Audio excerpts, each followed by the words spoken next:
कहते हैं जब एक औरत माँ बनती है तो दुनिया की हर खुशी उसके आंचल में सिमट आती है। 9 महीने तक वो उस नन्ही सी जान को अपने खून से सींचती है, उसकी हर धड़कन को महसूस करती है, उससे बातें करती है। वो बच्चा उसकी कोख में पल रहा होता है, वो सिर्फ उसका होता है। लेकिन जरा सोचिए उस माँ के दिल पर क्या गुजरती होगी जो 9 महीने तक मौत के मुहाने पर खड़ी होकर एक बच्चे को जन्म तो देती है, लेकिन उसे अपनी छाती से लगाने, उसे अपना दूध पिलाने, यहाँ तक कि उसे एक बार भी जी भर के देखने का हक भी उसे नहीं होता। क्योंकि जन्म के तुरंत बाद डिलीवरी रूम के दरवाजे खुलते हैं और कुछ अजनबी हाथ उस बच्चे को हमेशा के लिए उससे दूर ले जाते हैं। बदले में उसके कांपते हाथों में थमा दिया जाता है चंद पैसों का एक चेक। पैसों के लिए अपनी ही कोख, अपनी ही ममता का सौदा करने वाली भारत की उन हजारों किराए माताओं का दर्द एक ऐसा सन्नाटा है जिसे शायद ही किसी ने सुना हो। आज द सैडनेस स्टूडियो में हम आपको आनंद के उन छोटे छोटे कमरों में ले चलेंगे जहां गरीबी ने ममता को बाजार में नीलाम कर दिया। ये कहानी किसी एक औरत की नहीं, बल्कि उन हजारों सूनी कोख की है जो आज भी उस बच्ची के लिए रोती है जिसे उन्होंने जन्म तो दिया पर अपना नहीं कह सकी। गुजरात का आनंद शहर, जिसे दुनिया अपनी तरक्की के लिए जानती है, लेकिन इसी शहर की तंग अंधेरी और सीलन भरी गलियों में एक और व्यापार खामोशी से पनप रहा था, कोख का व्यापार।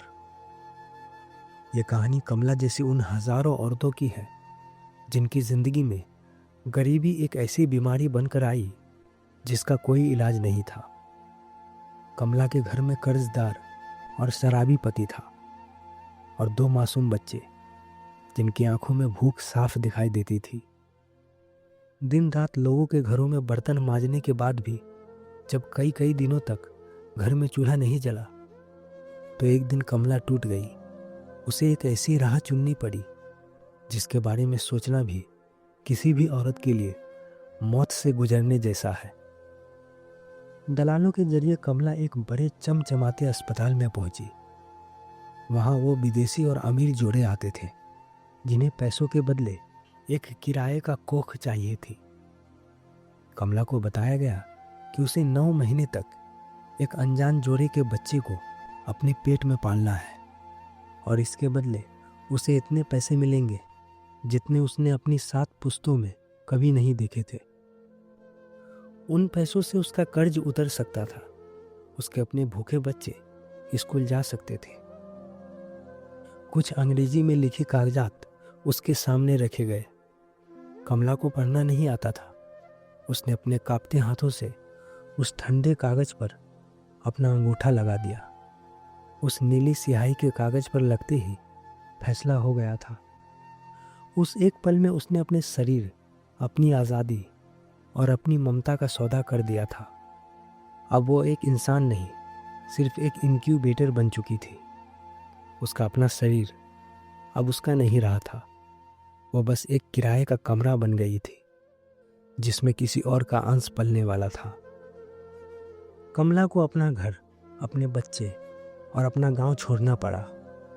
उसे उन विदेशी जोरों की शर्तों के मुताबिक एक सरोगेसी हॉस्टल में भेज दिया गया। यहाँ उसके जैसी कई और औरतें थीं जिनके पेट में किसी और के बच्चे पल रहे थे। ये हॉस्टल बाहर से देखने में एक साफ सुथरी जगह थी जहाँ उन्हें अच्छा खाना, दवाइयाँ और आराम मिलता था। वो सब कुछ जो उन्होंने अपनी पूरी जिंदगी में नहीं देखा था। लेकिन असल में यह एक जेल थी। उन्हें बाहर जाने, अपने परिवार से मिलने, यहाँ तक कि अपना मनपसंद खाना खाने की भी इजाज़त नहीं थी। हर चीज़ उस कोख में पल रहे बच्चे के लिए थी, उनके लिए नहीं। शुरुआत में कमला ने खुद को समझाया था कि यह सिर्फ एक सौदा है, यह शरीर उसका है पर यह बच्चा उसका नहीं। यह एक अमानत है जिसे 9 महीने बाद लौटाना है। लेकिन कुदरत ने माँ को ऐसा नहीं बनाया। जैसे जैसे महीने बीतने लगे वो बच्चा उसके अंदर बड़ा होने लगा। जब पहली बार उस बच्चे ने उसके पेट में लात मारी तो कमला के सूखे होठों पर एक मुस्कान आ गई। उसे पता था कि वो बच्चा कभी उसे माँ नहीं कहेगा। उसे पता था कि वो कभी उसकी उंगली पकड़कर नहीं चलेगा। फिर भी वो रात के अंधेरे में जब पूरी दुनिया सो रही होती तब वो अपने पेट पर हाथ रखकर उस बच्चे से बातें करती थी। वो उसे लोरियां सुनाती थी, उसे अपनी परेशानियां बताती थी। वो एक ऐसा रिश्ता था जो कभी दुनिया के सामने नहीं आना था। वो 9 महीने कमला ने एक ऐसी ममता को जिया जिसकी उम्र सिर्फ जन्म के ही दिन तक थी। हर गुजरते दिन के साथ कमला का डर बढ़ने लगा था। डिलीवरी का दिन नज़दीक आ रहा था। डॉक्टर और वो अमीर जोरे बच्चे के जन्म की तैयारियां कर रहे थे, लेकिन कमला अंदर ही अंदर टूट रही थी।